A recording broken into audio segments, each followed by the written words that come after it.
नमस्कार।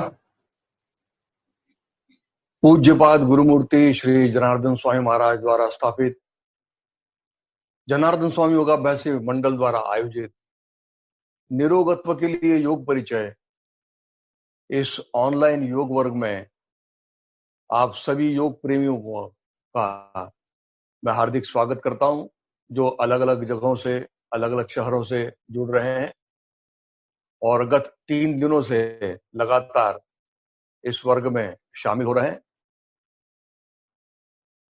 धीरे धीरे आपको अब योग वर्ग की कल्पना स्पष्ट होने लगी है। योग ये पूजा के तौर पे की जाने वाली विधि है और उसका व्यायाम से कोई संबंध नहीं है। ये बड़ी सहजता से की जाने वाली प्रक्रिया है और इसलिए मन से ज्यादा समझिए जो कुछ बताया जाएगा। रोज हम कुछ न कुछ नई नई चीजें सीखते चले जाएंगे। तो चलिए सभी लोग तैयार हो जाएं। आज के अपने इस योग वर्ग की का प्रारंभ करते हैं और योग वर्ग का प्रारंभ हम ईश्वर प्रणिधान से करते हैं।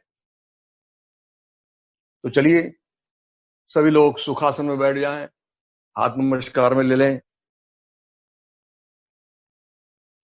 आंखें हल्की सी बंद कर लें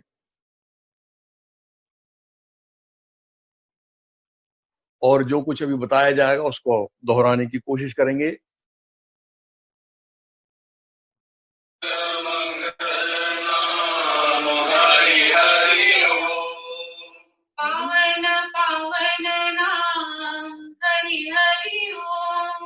पावन पावन नाम हरि हरि ओम।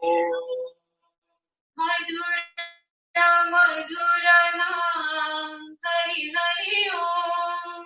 मधुर मधुर नाम हरि हरि ओम। आनंद नाम हरि हरि ओम। आनंद आनंद नाम हरि हरि ओम। हरि ओम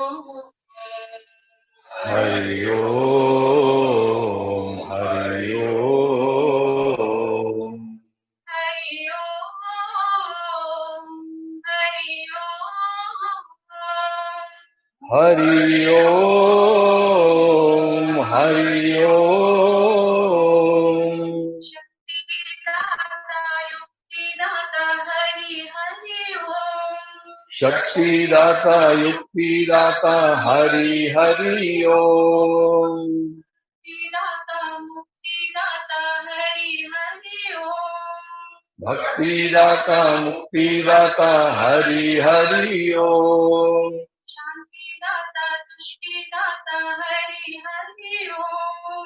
शांतिदाता तुष्टिदाता हरि हरि ओम।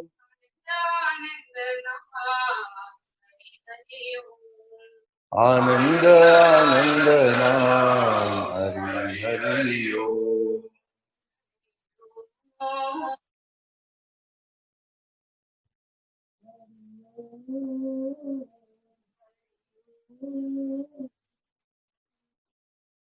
शांत बैठे रहें, आंखें बंदी रखें। आज ओंकार का हमने ध्यान किया है। पतंजलि मुनि कहते हैं तस्य वाचिकः प्रणवः, उस ईश्वर का वाचक नाम ओम है। और फिर धीरे से आंखें खोलते हुए तैयार हो जाएं अपने वर्ग के प्रारंभ के लिए। और अपना वर्ग का प्रारंभ शुरू होता है उत्थित विवेकासन नाम के आसन से। जो लोग नए आज जुड़ रहे हैं वो फिर से समझ के देखते हुए करेंगे, सूचनाओं के साथ में करेंगे। एड़ियां मिला लें, हाथ नमस्कार में रखें, सीने के पास में सटा के आंखें हल्की सी बंद कर लें। और फिर आंखें बंद करते से ही अब अंदर की ओर मन सहज रूप से मुड़ रहा है और जो कुछ शरीर में हो रहा है, घट रहा है, उसकी तरफ ध्यान जा रहा है। और इसलिए ध्यान अपने श्वास प्रश्वास की ओर जा रहा है। श्वास प्रश्वास को देखना है सबसे बड़ी साधना कहलाती है, क्योंकि ये श्वास प्रश्वास का संबंध हमारे मन से है। और इसलिए धीरे धीरे श्वास प्रश्वास के साथ में जुड़ते जुड़ते हम वर्तमान में आना प्रारंभ हो जाता है। तो चलिए फिर नथुने जो श्वास आ रहा है, आने के बाद में सीना फूल रहा है, पेट फूल रहा है, और इसलिए हथेली और सीने का स्पर्श अधिक हो रहा है, और प्रश्वास के साथ में वहां शिथिलता आ रही है, सहजता भी आ रही है, और तनाव मुक्तता का भी अनुभव हो रहा है। देखिए जरा, और ये तनाव मुक्तता, ये सहजता हर प्रश्वास के साथ में सारे शरीर में फैल रही है, इसका भी अनुभव करिए जरा। मन लगा के करने की कोशिश है, और अब मानो सारा शरीर शिथिल हो गया है इस भाव के साथ में। अब हम अवयव ध्यान यानी एक ध्यान की प्रक्रिया में जुड़ रहे हैं।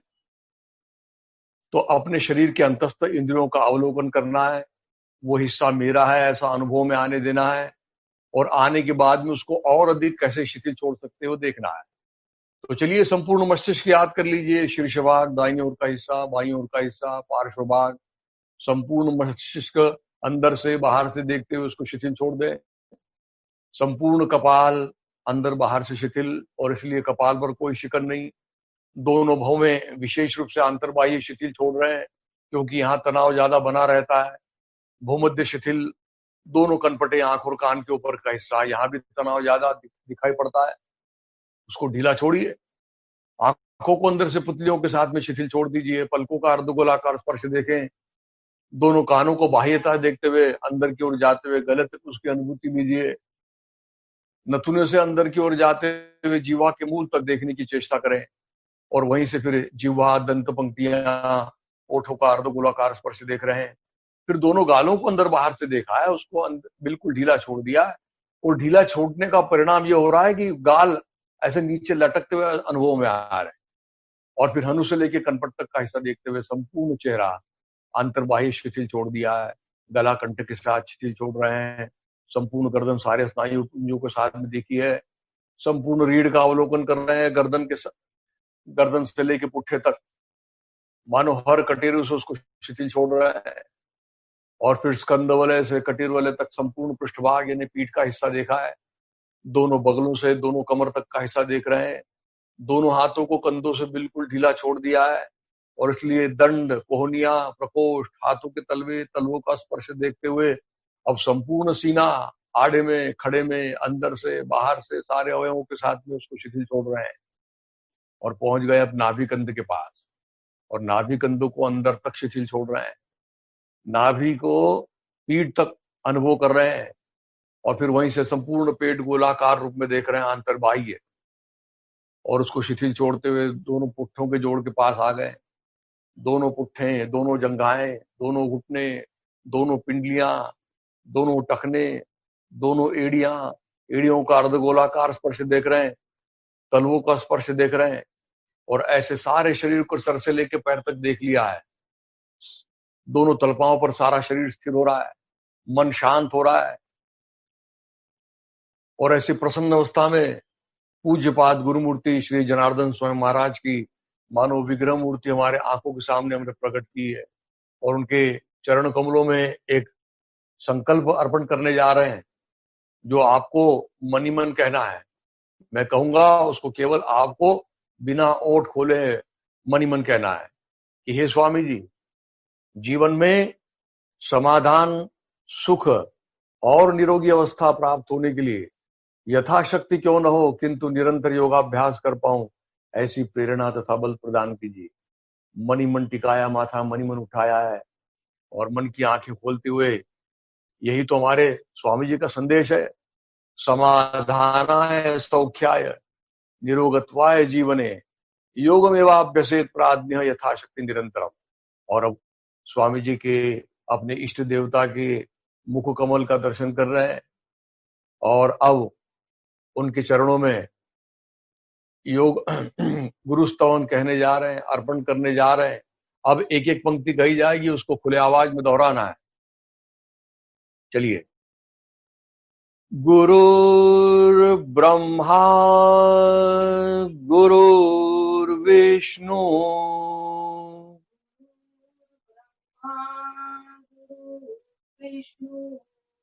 गुरुर्देवो महेश्वरः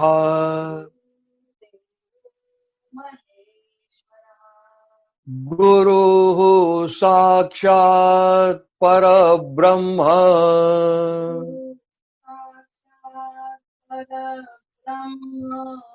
तस्मै श्री गुरवे नमः।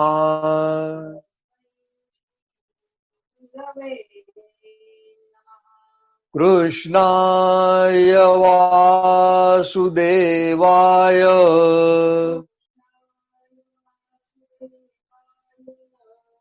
हरे परमात्मने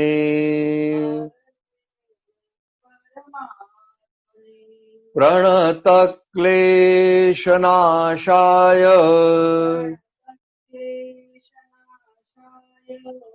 गोविन्दाय नमो नमः।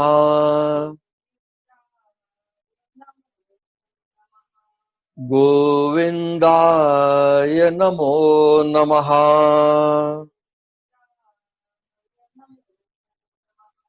गोविन्दाय नमो नमः।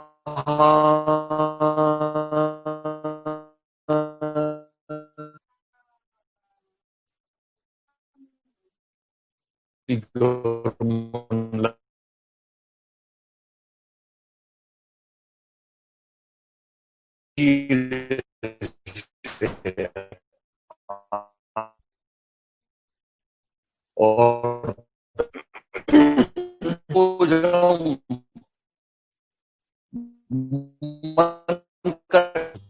भागने जैसे जैसे सुन्नता का आग लगेगा। तो चलिए अब तैयार हो जाए शरीर संचालन के लिए। दोनों पैर में अंतर ले लें, दोनों हाथ कमर के पास ले लें और मरोड़ने वाले हैं। कमर के ऊपर के हिस्से को दाहिनी तरफ, बाईं तरफ, पीछे की ओर झुकाने वाले हैं, सामने की ओर झुकाने वाले हैं। तो जब दाहिनी तरफ मरोड़ेंगे तो दाहिना हाथ पीछे से जाएगा, बायां हाथ सामने से जाएगा। तो चलिए आज इसमें एक और चीज जोड़ देनी है। अभी तक हम क्रिया कर रहे हैं अंकों के साथ में, लेकिन आज हम जो शरीर संचालन करने वाले हैं उस शरीर संचालन में क्रिया करने से पहले हल्का सा जो श्वास आता है अंदर उसको रोकना है। श्वास को रोकने के पश्चात वो क्रिया पूर्ण करना है और क्रिया पूर्ण हो जाने के बाद में फिर श्वास छोड़ देना। आज श्वास के साथ में करने वाले। तो चलिए तैयार हो जाए। अपने श्वास को देखिए जरा। श्वास का आना जाना देखते हुए जो एक श्वास अंदर आ रही है उसको अंदर ही रोक लो और रोकने के बाद में फिर दाहिनी तरफ मरोड़ो।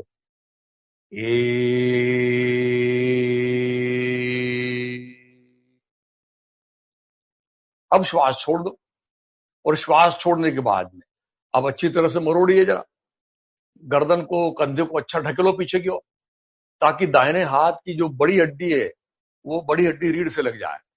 लेकिन अब ये मरोड़ते हुए कमर को सामने ढकेलते चले जाओ और वो जो दाहिना हाथ गया है पीछे से उसको आने दो जरा सामने की ओर और सामने वाला हाथ पीछे जाने दो पुट्ठों के ऊपर अच्छे तरह से।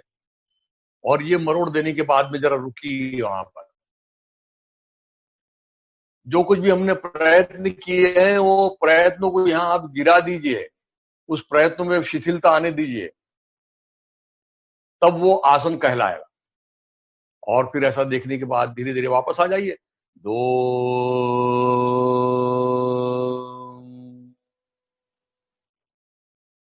बाईं तरफ चलने वाले हैं तो फिर से हल्का सा श्वास लीजिए, रोकिए और फिर बाईं तरफ मरोड़ेंगे। 3 मरोड़िए। लपेट लिया तो अब मरोड़ना प्रारंभ करो।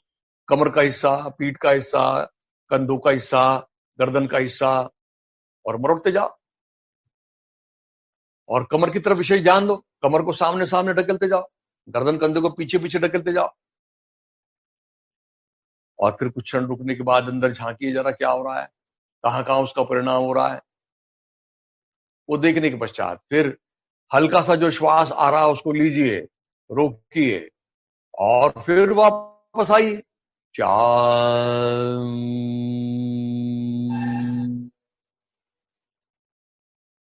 बहुत अच्छा। अब 5 और 6 की क्रिया एक ही श्वास में करेंगे। यानी हल्का सा श्वास लेंगे, फिर 5 की क्रिया करेंगे, यानी दोनों हाथ कंधे की रेशा में लेंगे, फिर दोनों हाथ ऊपर की ओर ले लेंगे। तो हल्का सा श्वास लीजिए, रोकिए पांच, छह, बहुत ऊपर। अब श्वास, और श्वास छोड़ने के बाद में सारे शरीर को ऊपर की ओर खींच लीजिए। तो चलिए, अब दाहिनी तरफ फिर से एक बार श्वास लीजिए, रोकिए, और फिर दाहिनी तरफ झुकाइए। शांत, झुका दीजिए, और थोड़ा सा श्वास छोड़ के रुकने की कोशिश करिए। फिर धीरे से श्वास लीजिए, रोकिए, ऊपर आइए। आम, श्वास छोड़ दिया। फिर शरीर को ऊपर खींचिए, फिर नया श्वास लीजिए, रोकिए, और बाईं तरफ चलिए। नौ,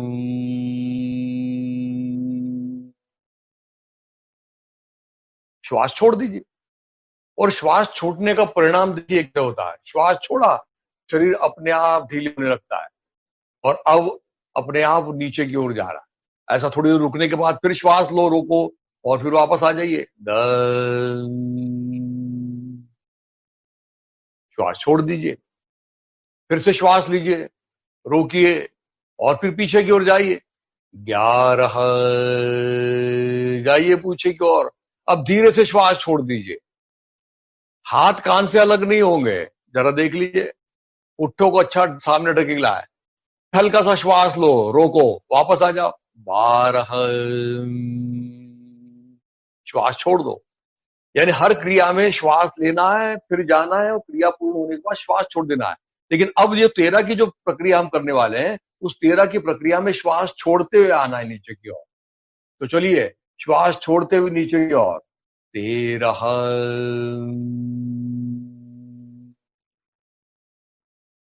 श्वास में पेट अंदर जा रहा, और इस तरह से पूरा श्वास छोड़ दिए,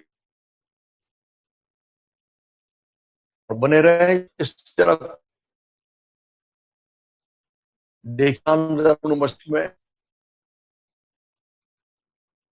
कपाल, कनपटे, भौहें, संपूर्ण मस्तिष्क में शुद्ध खून का और बढ़ रहा है। और फिर वापस आना है, तो फिर इस हल्का श्वास लीजिए, रोकिए, और वापस आइए। 14,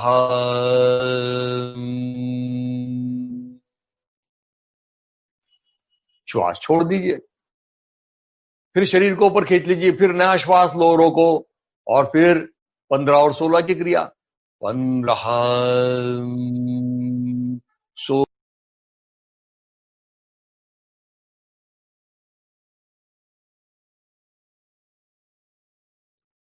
धीरे से नीचे करेंगे। और आनंद मंदिरासन में बैठने के तरीका हमको पता हो गया, क्योंकि अब योगाभ्यासी कभी भी कमर झुक के नीचे की ओर नहीं बैठता। और बैठने का तरीका आनंद मंदिरासन, इसलिए दोनों हाथ दोनों जंघाओं में ले, और फिर बिना जुड़े हुए घुटने मोड़ते हुए नीचे की ओर आएंगे। ओम,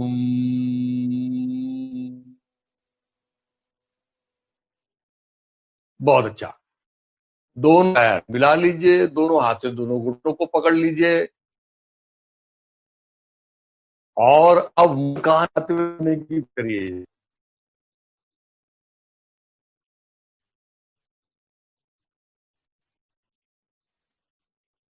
और फिर धीरे से घुटने टिका दीजिए, और आइए। नहीं, अब हम जो हम सिखा कौन कौन मुक्ता हम कहा सिखा था, करेंगे जरा। तो कल हमको पता है, पीठ के बल सो जाइए सब लोग, पीठ के बल आ जाइए। जो लोग आज नए जुड़ रहे हैं, वो सूचनाओं के साथ में करेंगे, तो भी वो कर पाएंगे।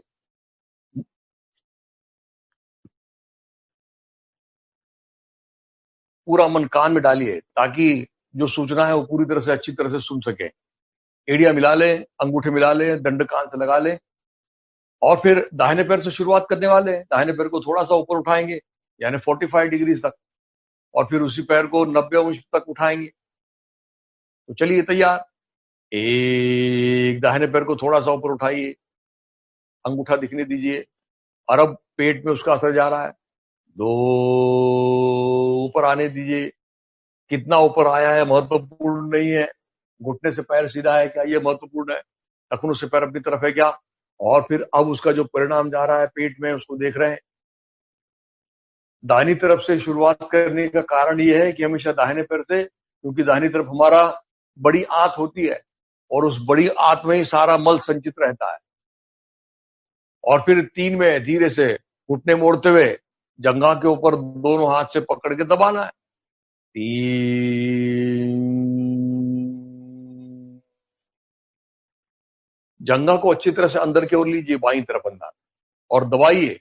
लेकिन दबाने के बाद में भी दोनों पैरों को ढीला नहीं छोड़ना टखनों। और अब 4 की अवस्था में गर्दन उठाना, ठुड्डी लगाना, बाएं पैर को थोड़ा सा ऊपर उठाना और फिर उसको गोल घुमाना, 3 बार क्लॉकवाइज, 3 बार एंटी क्लॉकवाइज। 4, ठुड्डी लगाई, बायां पैर उठाया और फिर गोल घुमा रहे हैं, दाहिनी तरफ से बाईं तरफ से 3-3 बार। और फिर धीरे से नीचे रख दिया पैर को। 5 में गर्दन नीचे रखेंगे, 5, 6, दोनों हाथ ऊपर गए, दाहिना पैर सीधा हो गया ऊपर। 7 में आ रहे हैं, 45 डिग्री, दोनों पैर बाएं पैर से, दोनों पैर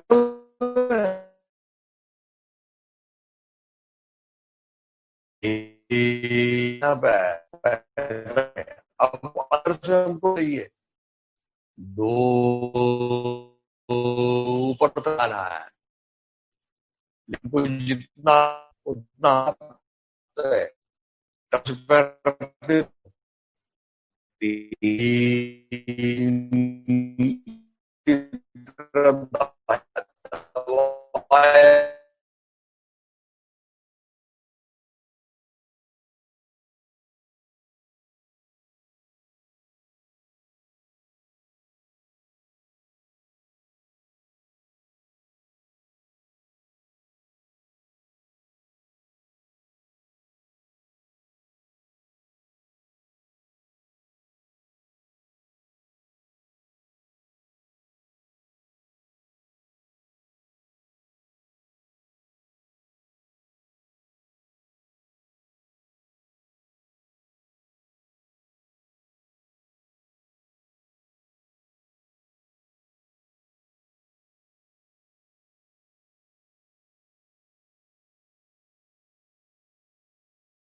हम करते हैं तो कल आपको पता चला होगा कि दोनों पैर से करना बड़ा कठिन हो जाता है। दोनों पैरों को उठाना और उठाने के बाद रुकना तो बहुत मुश्किल हो जाता है।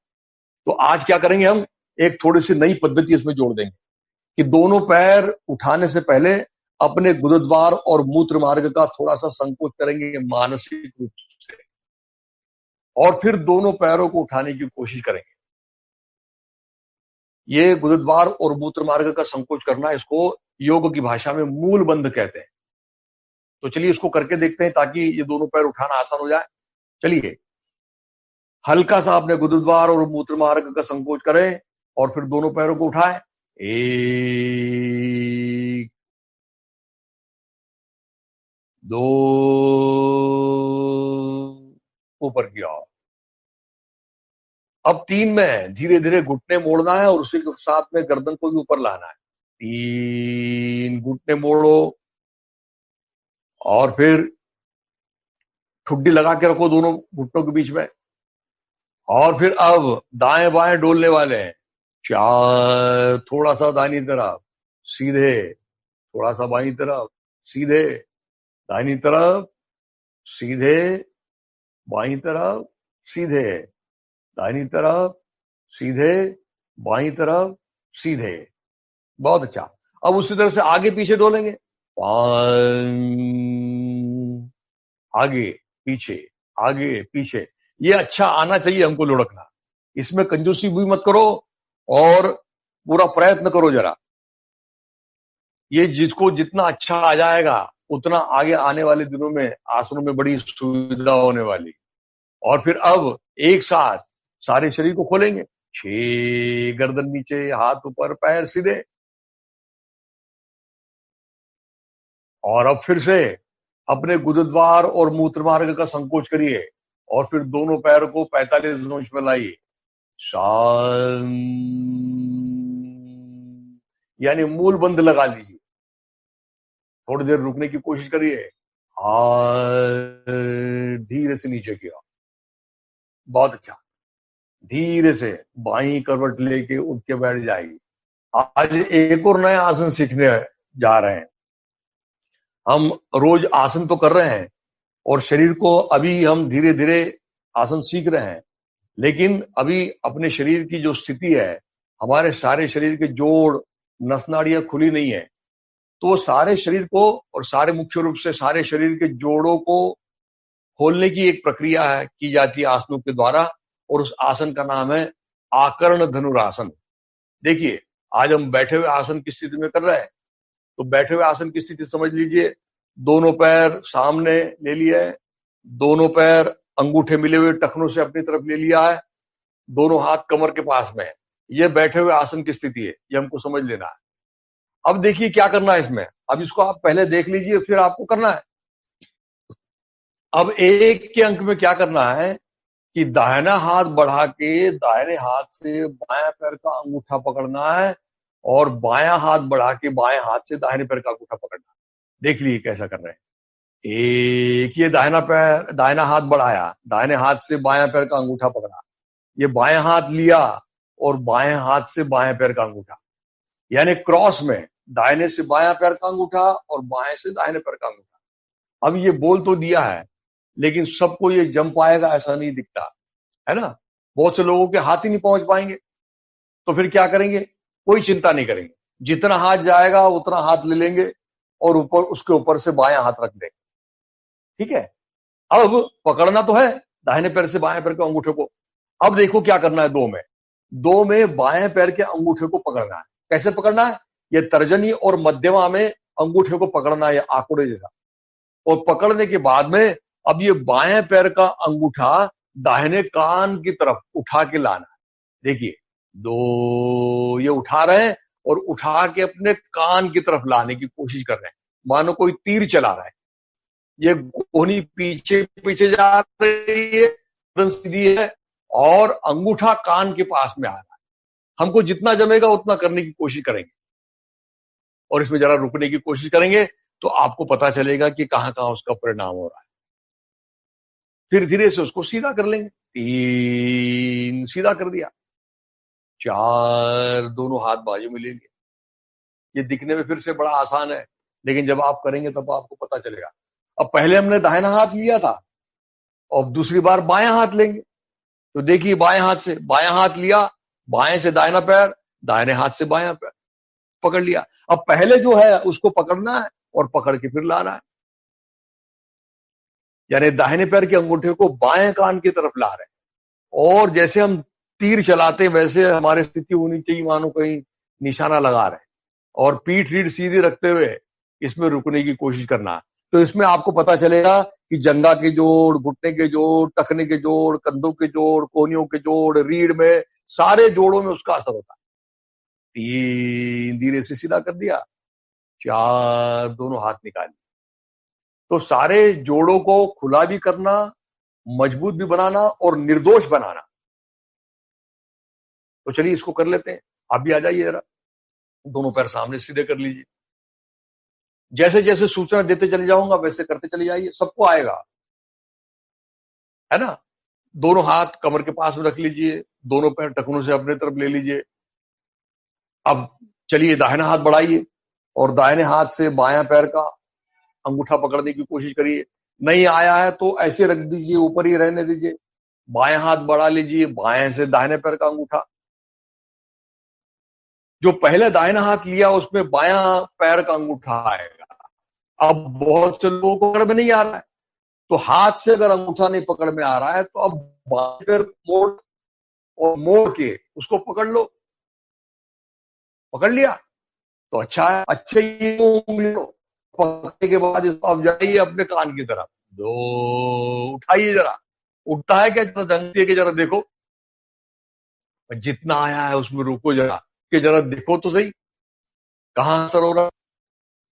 जंगा के जोड़ में, घुटनों में, टखनों में, दो हाथ के कंधों में, रीढ़ में, सब जगह उसका। और पेट के स्नायुओं पर भी हो रहा असर।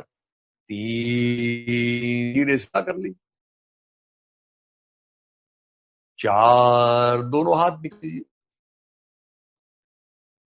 बायां जाएगा, बाएं से दाहिना हाथ, दाहिने पैर का अंगूठा पकड़ेंगे एक, और फिर दाहिने से बायां पैर का अंगूठा क्रॉस में पकड़ लिया।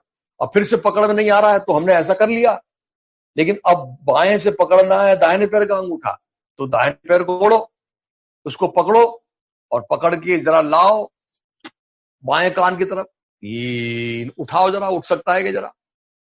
जितना जम गया उसमें रुको। हमको जितना आ रहा है वो हमारे लिए आज पूर्ण है, इस भाव से हमको करना है। कहीं अपूर्णता का भाव न रखें, बस रुकिए जरा और थोड़ा सा प्रयास करिए ऊपर लाने का। बहुत अच्छा। तीन, सीधा कर लीजिए। चार, निकाल लीजिए। इस तरह से शरीर को और अधिक खुला करने की कोशिश कर रहे हैं, सारे जोड़ों के लिगामेंट्स को अधिक मजबूत और निर्दोष बनाने की इसमें सारी विधि छिपी हुई है। इसलिए बहुत सुंदर आसन है। संधि संचालन नाम का जो अभ्यास किया जाता है योगाभ्यास में, वो सारे संधि संचालन का निचोड़ इस आसन में है। तो चलिए अब ये कर लिया। अब एक और चीज हम नए सीखने जा रहे हैं आज। सभी लोग सादी पालथी डाल दीजिए। आज एक नई चीज और सीखने जा रहे हैं। कोई भी सुखासन में बैठ जाए। अभी आग्रह पद्मासन का नहीं है। अगर जिनको पद्मासन आता है बहुत बहुत अच्छी बात, आखिर में सबको पद्मासन आना ही चाहिए। लेकिन अभी नहीं आ रहा है तो सादी पालथी, लेकिन रीढ़ सीधी रखी। अब एक काम करना है। समझो आपके दाहिने हाथ में एक मोमबत्ती जल रही है और वो आपके सामने बहुत नजदीक है। तो उसको अगर आपको बुझाना तो आप कैसे बुझाएंगे? बिल्कुल नजदीक है, आपके ओठों के बिल्कुल नजदीक है वो मोमबत्ती जल रही। तो आपको बुझाने के लिए बहुत ज्यादा एफर्ट्स नहीं करने पड़ेंगे, हल्की सी फूंक मारेंगे तो बुझ जाएगी। लेकिन अगर वही मोमबत्ती 4-5 फुट पे रखी हुई है और उसको आपको बुझाना है तो आप कैसे बुझाएंगे? उसको सिर्फ हल्की सी फूंक मारने से काम चलेगा नहीं, उसको जोर से फूंक मारनी पड़ेगी, है ना? फोर्सफुली। और वो कैसी होगी? फोर्सफुली होगी। शॉर्ट होगी लेकिन फोर्सफुली होगी, तभी वो हमारी जो श्वास है वहां तक पहुंचेगी। तो आप ऐसा कल्पना करिए कि वो जो आपके सामने मोमबत्ती रखी हुई है वो 4-5 फुट दूर रखी हुई है और उसको बुझाना है। तो जरा बुझाइए। अब मैं भी बुझाने की कोशिश करता हूं। बुझाने की कोशिश में देखिए कैसे करना पड़ेगा। पहले यहां नजदीक है तो मैं ऐसा करूंगा, लेकिन अब दूर है तो मैं ऐसा पूरा प्रयत्न करूंगा और ऐसा छोड़ूंगा।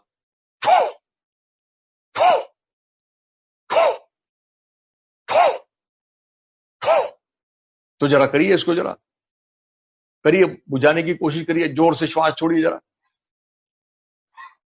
और ये करते वक्त आपका बायां हाथ जरा अपने पेट पर रख दीजिए और इसको जोर से फूंक मारिए। और जोर से फूंक मारते वक्त आपका पेट अंदर जा रहा है कि जरा देखिए।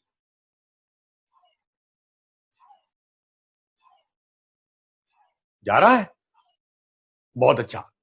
अभी हमने श्वास जोर से, मुंह से श्वास छोड़ी और जोर से छोड़ने के कारण पेट अंदर जाता है, ये हमको देखना था। हम तो अब योगाभ्यासी बन गए हैं, योग साधक बन गए हैं। तो योग साधक न कभी मुंह से श्वास लेता है न मुंह से श्वास छोड़ता है। तो अब ये जो हम मुंह से श्वास छोड़ रहे थे, अब मुंह के बजाय नाक से श्वास छोड़ने की कोशिश करेंगे। फिर से बायां हाथ अपने पेट पर रख दीजिए और अब नाक से जोर से श्वास छोड़िए।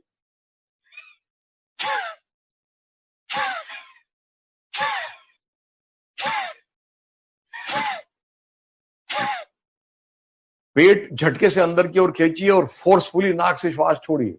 और ये अब करते रहिए जरा, 2-4 बार, 8 बार, 10 बार करिए जरा। कर पा रहे हैं? पेट अंदर जा रहा है, ये बात समझ में आ रही है?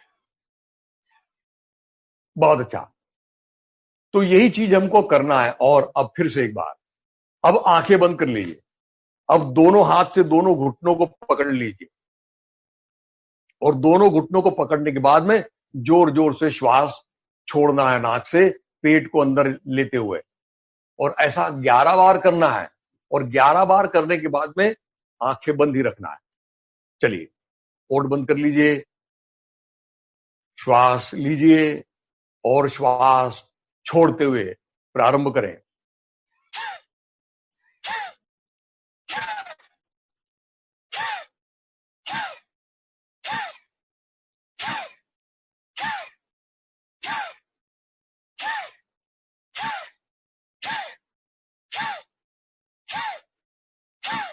ग्यारह बार करने के बाद होठ बंदी रखें, आंखें बंदी रखें और देखिए अब क्या हो रहा है। क्या परिणाम हो रहा है। आपने अच्छी तरह से जोर जोर से श्वास छोड़ी होगी, तो उसका परिणाम अभी आपको दिखाई देगा। आपके कनपटों में जरा गर्माहट महसूस होगी। आप कुछ लोगों को थोड़ा चक्कर जैसे भी लगेगा। अगर ऐसा आप कर रहे हैं तो सही हो रहा है, ऐसा समझे, जोर जोर से श्वास छोड़ने का। और ये आपको पता चल गया होगा हम क्या कर रहे हैं, इसको क्या कहते हैं, आप पता चल गया होगा। ये है कपाल भाती। योग शास्त्र में 6 शुद्धि क्रियाएं बताई गई है। ये शुद्धि क्रिया है कपाल भाती। कुछ लोग इसको कपाल भारती प्राणायाम भी कहते हैं, लेकिन वो कपाल भारती नहीं है, कपाल भाती। कपाल का मतलब मस्तिष्क, अंदर का मस्तिष्क, और भाती का मतलब होता है चमकाना। तो अपने मस्तिष्क को शुद्ध करना, चमकाना, उसको साफ करना, साफ सुथरा करना, ये इस चीज से की जाती है। इसको बोलते हैं कपाल भाती। और ये कपाल भाती को शरीर और मन दोनों की शुद्धि क्रियाएं बताई गई। मुख्य रूप से इसको बताया गया है मन की शुद्धि क्रिया। तो एक बार इसको जरा फिर से करने की कोशिश करें, समझ के करने की कोशिश करें कि जब श्वास फोर्सफुली छोड़ेंगे तो पेट अंदर जाना चाहिए। तो चलिए फिर से एक बार रीढ़ सीधी रखिए। अच्छा, एक बार इसमें समझ लीजिए, अभी आप लोगों ने किया, लेकिन ये करते वक्त देखिए बहुत से लोगों का ऐसा हुआ होगा। जब हम श्वास छोड़ रहे थे तो श्वास छोड़ते छोड़ते पहली बार सीख रहे हैं, तो कभी जोर से श्वास छोड़ने के कारण क्या हो जाता है, कभी जैसे अभी श्वास छोड़ रहे हैं तो कभी ऐसा हो जाता है, सारा शरीर हिलने लगता है, या कहीं दाएं बाएं और का शरीर ऐसा होने लगता है। तो ऐसा नहीं होना चाहिए। दोनों हाथ से दोनों घुटनों को पकड़ ले और घुटनों को पकड़ने के बाद में केवल पेट, फेफड़े, नथुने और मन, इसके द्वारा की जाने वाली प्रक्रिया है। इसलिए शरीर स्थिर रहेगा, शरीर हिलेगा नहीं। तो इसलिए दोनों हाथ से घुटनों से पकड़ लिया तो शरीर नहीं हिलेगा। तो चलिए तैयार हो जाए। एक बार 11 बार फिर से करेंगे जरा, क्योंकि बहुत सुंदर प्रक्रिया है। दोनों हाथ से दोनों घुटने पकड़ लें, रीढ़ सीधी रखें, मन शांत रखें और एक के बाद केवल आपको श्वास छोड़ने की तरफ ध्यान देना है। तो चलिए, छोड़िए श्वास।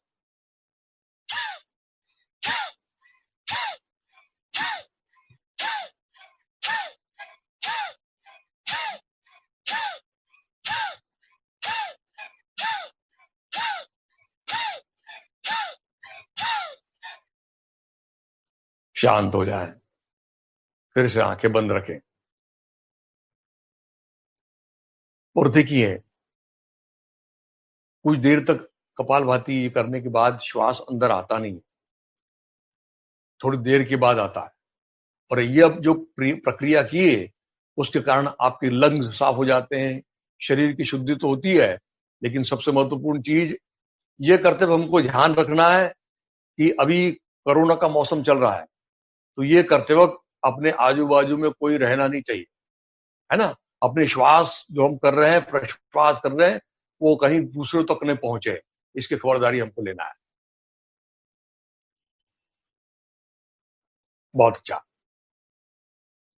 आंखें बंद करके रखिए जरा, क्या हो रहा है।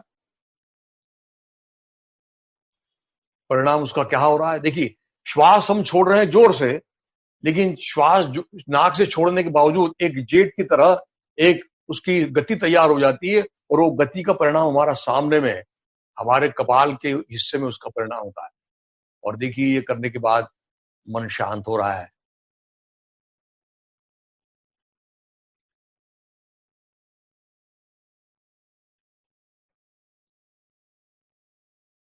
और चलिए, धीरे से आंखें खोलिए, और अब ओंकार की बारी है। जरा ओंकार को भी अच्छी तरह से करेंगे। ओंकार से बढ़कर और कोई चीज नहीं है। कहते हैं एक साधे सब सधे, और इसलिए ओंकार ये सर्वश्रेष्ठ ध्यान की प्रक्रिया है। उस ईश्वर को ओंकार के नाम से आर्तता से अगर पुकारा जाए तो वो प्रतिसाद देता है, और वो प्रतिसाद होता है सुख, शांति और समाधान का। तो चलिए, दोनों हाथ की ध्यान मुद्रा बना लें, कोहनी कमर से लगा दें, रीढ़ सीधी रखें, चेहरा प्रसन्न रखें, सबसे जरूरी चीज। और प्रसन्नता के साथ में जितना अच्छा लंबा कह सके, जितना दीर्घ कह सके, है ना, उतना कहने की कोशिश करेंगे। ओ कम देर के लिए कहें, म ज्यादा देर के लिए कहें। महिलाएं आधा देर के लिए ओ कहें, आधा देर के लिए म कहें, और बाकी लोग जो हैं वो आधे थोड़ी देर के लिए ओ कहें और म ज्यादा देर के लिए कहें, क्योंकि इस म में सबसे ज्यादा कंपन है, वाइब्रेशंस है, तो वो अनुभव में आने चाहिए। चलिए, कोहनियां कमर से लगा दी, रीढ़ सीधी रखिए, चेहरा प्रसन्न है, खुले आवाज में हरिओम कहने तक ओंकार प्रारंभ करें। ओम।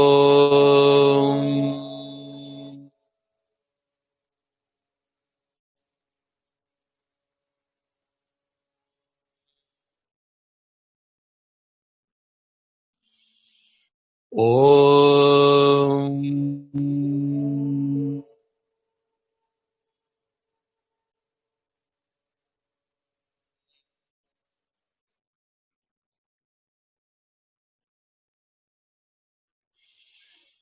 ओम।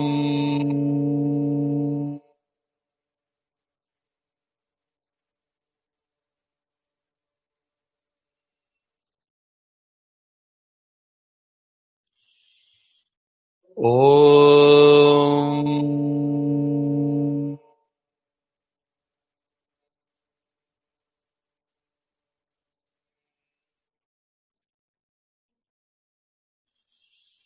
ओम।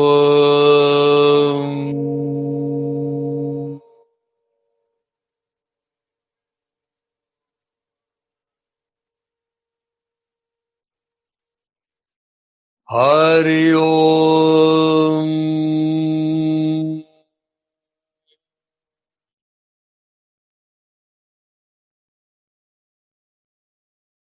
शांत बैठिए, आंखें बंदी रखें, मन दोनों भावों के बीच में केंद्रित कर दें।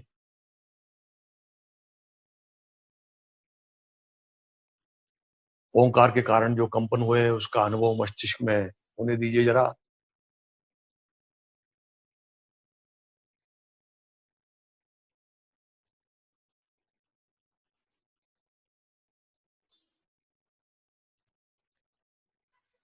धीरे धीरे देह भान लेते हुए आंखें खोलिए, और फिर चलिए तैयार हो जाएं प्रार्थना के लिए। सभी लोग प्रार्थना आसन में आ जाएं। दोनों घुटनों के बल खड़े हो जाना है, ये देखिए सामने, और फिर दोनों पैर की उंगलियां सुला देनी है, दोनों हाथ नमस्कार में ले लेना, आंखें हल्की से बंद कर लेना है। एक एक पंक्ति कही जाएगी, उसको खुले आवाज में दोहराना है। योगेन चित्तस्य पदेन वाचा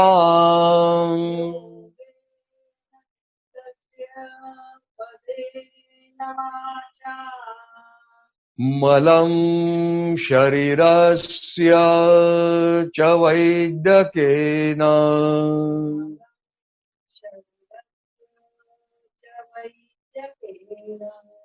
योपाकरोत्तं प्रवरं मुनीनां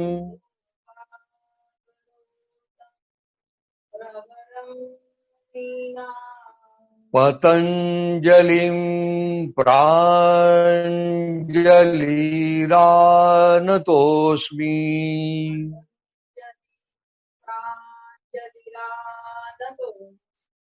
ॐ पूर्णमदः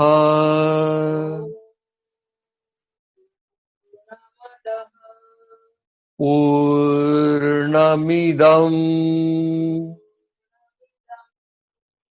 पूर्णात् पूर्णमुदच्यते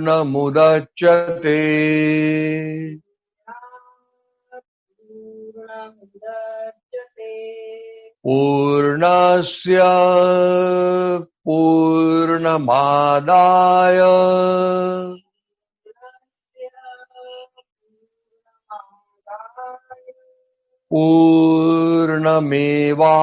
पूर्णमेवावशिष्यते।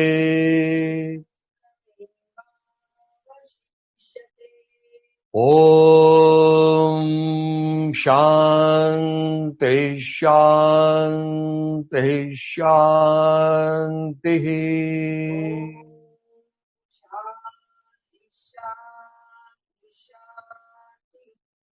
सद्गुरु श्री जनार्दन स्वामी महाराज की जय।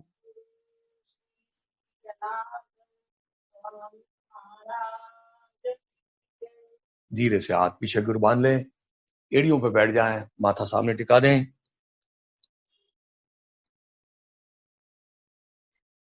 आराम से किसी भी सुखासन में बैठ जाएं। आज हमने आकर्ण धनुरासन और कपालभाति नाम की शुद्धि क्रिया सीखने का प्रयास किया है और इसके पश्चात आदरणीय गुरु जी का हमको मार्गदर्शन प्राप्त होने वाला है। उसके लिए सब लोग सुखासन में आ जाएं। नमस्कार। आप पा रहे हैं रोज एक एक दो दो चीजें, तीन तीन चीजें नई सीखते जा रहे हैं। दिन तो 3-4 दिन ही हुए हैं, पर इसमें रोज नया नया 1 या 2 का एडिशन होता रहता है। पर इसको आनंद में लेना चाहिए। जब करते हैं तो बाद में ऐसा नहीं लगना चाहिए कि अरे वाह, आज कितना मैंने व्यायाम कर लिया और अब योगा एक्सरसाइज हो गया, अब तो जरा थक गया। ऐसे भाव नहीं आने चाहिए, क्योंकि अपने जो सामने में डिमॉन्स्ट्रेटर अग्रेसर रहते हैं वे पुराने हैं, वो परफेक्शनिस्ट हैं, उनको बहुत सुंदर ढंग से आता है आसन करना, तो वो सहज रूप से परिपूर्ण स्थिति ले लेते हैं। हम लोगों को वो स्थिति लेने की इच्छा हो जाती है और फिर हम लोग आता नहीं तो थक जाते हैं। और थकना मना है योग में। योग के जो आसनों के लिए जो विषय है उसमें स्पष्ट शब्द से लिखा है कि थकना मना है। स्थिर सुखम, स्थिरता भी चाहिए और सुख की अनुभूति आनी चाहिए, तो उसको आसन बोलते हैं। आपको जरा तकलीफ, मुंह आड़ा टेढ़ा हो रहा है, अरे बाप रे कितना थक गए, ऐसा लगता है, तो वो आसन नहीं होगा, वो एक्सरसाइज हुआ होगा पर आसन नहीं हुए। और फिर जो कुछ स्थिति आ गई वहां तो और एक कसौटी है कि वो स्थिति में जितना प्रयास किया था उस स्थिति लेने के लिए, वो सब प्रयास निकाल कर उस स्थिति में रहना है। यदि ऐसे रह पाते हैं तो उसको आसन बोलते हैं। ये हमको याद करना है और उसी ढंग से यदि हम लोग यहाँ आसन करते हैं तो थकान नहीं आएगी और फिर मजा आएगी, अच्छा फ्रेशनेस आता जाएगा। यह एक अनुभव लीजिए। और यह अनुभव लेने के समय कुछ आसन जो होते हैं बड़े सुंदर हो जाते हैं, जैसे आज का ही आसन हुआ आकर्ण धनुरासन। वो तो आकर्ण का अर्थ समझ लेना कि कान तक प्रत्यंचा खींचना है, यानी ऐसे हाथों से पांव पकड़ लिया है क्रॉस करते हुए, और जो हाथ अंदर में है वो हाथ का पैर घुटने में मोड़कर और अंगूठा कान तक लाने का प्रयास करना, रीढ़ सीधी रखते हुए करना चाहिए। तो कान तक जाएगा। हमारा बहुत बार तो सामने जाता नहीं, पांव उठता ही नहीं है, तो हम उल्टा करते हैं, कान ही ले जाते हैं अंगूठे तक। ऐसा नहीं होने देना, जितना आता है उतना करना, शांत रुकना, वहां रिलैक्स होते जाना, और आज जितना है उससे कल ज्यादा करेंगे, परसों और करेंगे, तो देखते देखते कान तक जाएगा। और वो अंगूठे में ऐसे अंगूठा और उसके बाजू की उंगली या फिर तर्जनी और मध्यमा, इसमें यदि फंसा के रखा और वो प्रत्यंचा खींचे सरीखे, अभी रामायण वगैरह तो आप देखते हैं, महाभारत भी देखते हैं, कैसे वो कान तक खींचते हैं वो प्रत्यंचा, बिल्कुल वैसा धनुरासन का आ जाना चाहिए। और यदि ऐसा आता है तो शरीर के सभी संधि जितने, ये संधियों का ताकत बढ़ती, बलवान होते हैं, वहां के सारे दोष समाप्त हो, निर्दोष संधियां तैयार होने लगती। इसके अलावा फिर ये पेट के स्नायु जो हैं वह भी अधिक बलवान होने लगते हैं, कंधों के स्नायु बलवान होते हैं। बहुत ताकतवर है यह आसन, ताकत देने वाला है, और इसलिए इसको बराबर बताए हुए समय तक आपको रोज करने का और अभ्यास करना चाहिए। कि मुझे 2 मिनट बताया शिक्षक ने, तो वो 2 मिनट करना आना चाहिए, ऐसा मन में ठान लें तो बहुत अच्छी चीज है। और इसके अलावा आज जो फिर हम लोग सीखे थे कपालभाति, कपालभाति ये प्राणायाम का भाग नहीं है, हाँ, ये शुद्धि क्रिया है। यह शुद्धि क्रिया ने योग में, जैसे रोज हम नहाते हैं, बाहर से शरीर साफ करते हैं, दांत साफ करते हैं, नाक साफ करते हैं, बहुत बार आंखें साफ करते हैं, ये सब जैसे चालू रहता नहीं, ये सफाई का काम, ये सब बाहर बाहर से होता है, पर शरीर अंदर से भी साफ किया जा सकता है। ये हमारे ऋषि मुनियों ने सोचा और समझा, और उसके आधार पे षटकर्म यानी शुद्धि क्रियाएं 6 बनाई है। उसमें से कपालभाति नाम की एक शुद्धि क्रिया है, जो शुद्धि क्रिया हमारे फेफड़ों को और हमारे मस्तिष्क को शुद्ध करती है, मन को शुद्ध करती है। बड़ी सुंदर प्रक्रिया है, और ये प्रक्रिया में मुख्यतः खूब जोरों से श्वास छोड़ने की प्रक्रिया है। और वो जोर बढ़े इसलिए क्या होना चाहिए, तो होना चाहिए पेट अंदर जाए। जब हम श्वास छोड़ेंगे तो नाभि पीठ के तरफ खींचना है, उतना ही नहीं चल पर्याप्त होता, उस समय पेशाब और टट्टी के जगह को भी सिकुड़ लेना चाहिए, यानी उसको बोलते हैं मूल बंध योग की भाषा में। तो मूल बंध लगता है और नाभि अंदर जाती है, यानी उड़ियान बंध लगता है। 2 बंधों के साथ श्वास बाहर छूटती है, और वो इतनी तूफान स्पीड से छूटती है कि लंग्स के अंदर में जितने अशुद्ध हवा है सारी निकलने का और हम निकालने का हम प्रयास करते हैं।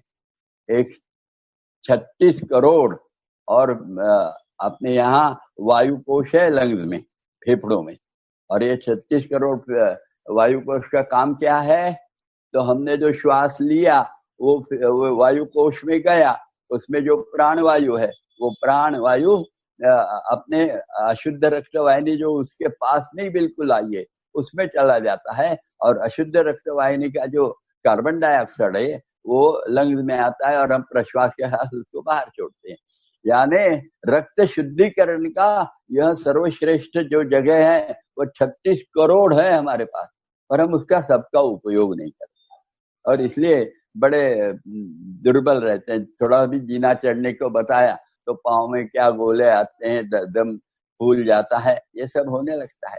ये सब दूर करने के लिए रक्त शुद्ध हो जाए और भरपूर प्राणवायु अपने फेफड़ों के अंदर में हर कोश के पास पहुंचे, और फिर रक्त शुद्ध हो गया तो अंतस्थ इंद्रियों को भी शुद्ध रक्त मिलेगा, उनकी भी कार्य क्षमता बढ़ेगी।